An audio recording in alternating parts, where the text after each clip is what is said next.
way you fought and got back in the game with the disappointing finish and that rough stretch in the second quarter?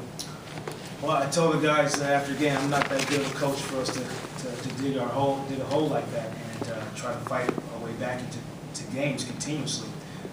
What I do like is the kind of frenetic, maniacal approach that we had in the second half, which got us back into the game. 2 19-point quarters, and that's with them, making free throws at the end.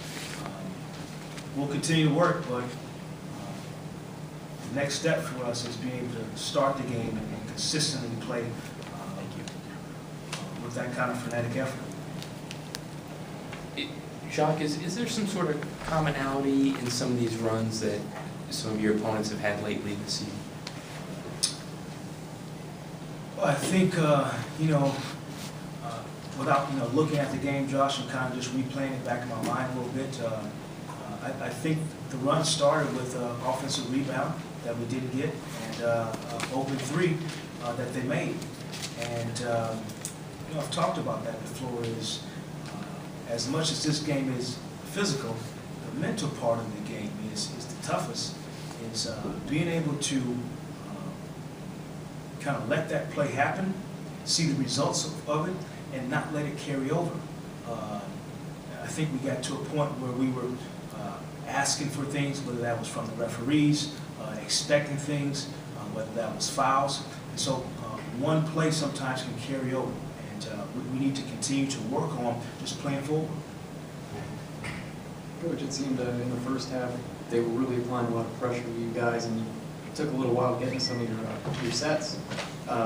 How were they doing that, and what did you do to counter that in the second half where things seemed to move a little bit more crisply for you? Yeah, I think you're right on it, Evan. I think the first play of the game, our draw, Tyson Chandler has us pushed out to the half-court line. We can't even execute the first play of the game.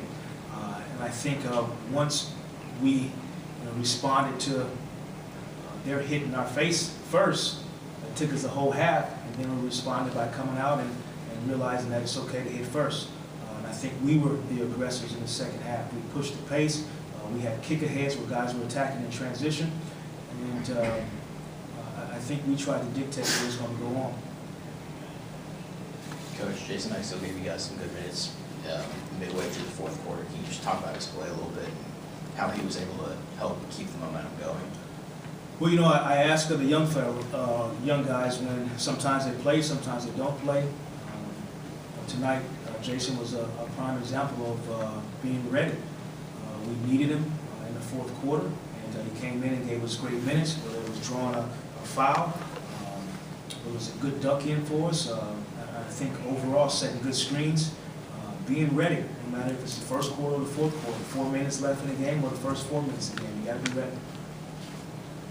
Did you make any sort of conscious decision at halftime to keep the starters in there for the duration? I think Jason was the only player you used off the bench for the entire second half. That is the minutes that your starters got are rather atypical. Very atypical. What flashed in my mind was we do have 3 days into our next game.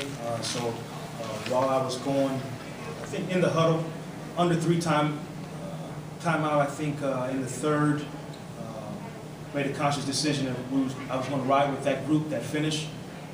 They finished the third quarter, got us within 10, and wanted to try to seize the opportunity for us to try to get a lead and push forward.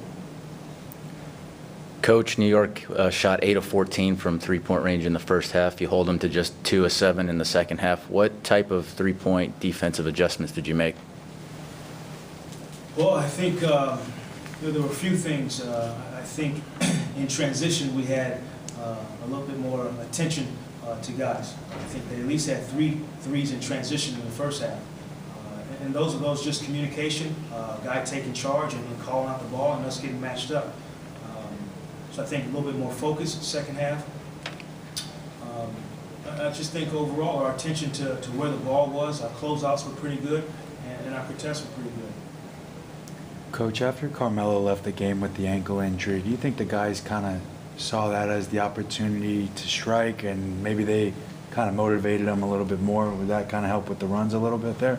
Well, I think we had kind of started to make that run during the time he was in. It was, you know, right before he turned his ankle. I just think momentum kind of shifted our way a little bit, and we were able to take advantage of it and continue playing with each other. I think it started just a little bit before him, and we just continued.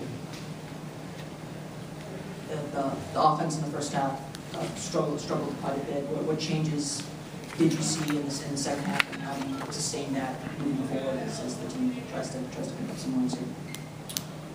Well, I think we really simplified things in the second half. I think we ran 3 plays at the most, maybe, and part of that was seeing the advantage that we have. I think middle pick and roll was good for us. I think that got us back into the game, and we just kind of played off that, the options off of middle pick and roll. So saw an advantage and just took advantage of it.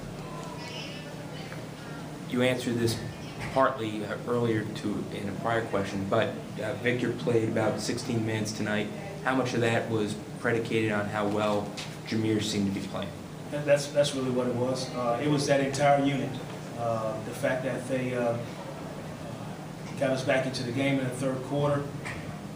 I just made the decision to continue to ride with those guys, and they needed a break, but I was using those timeouts and then the end of the third to give them a little rest and decide to go with them again in the fourth.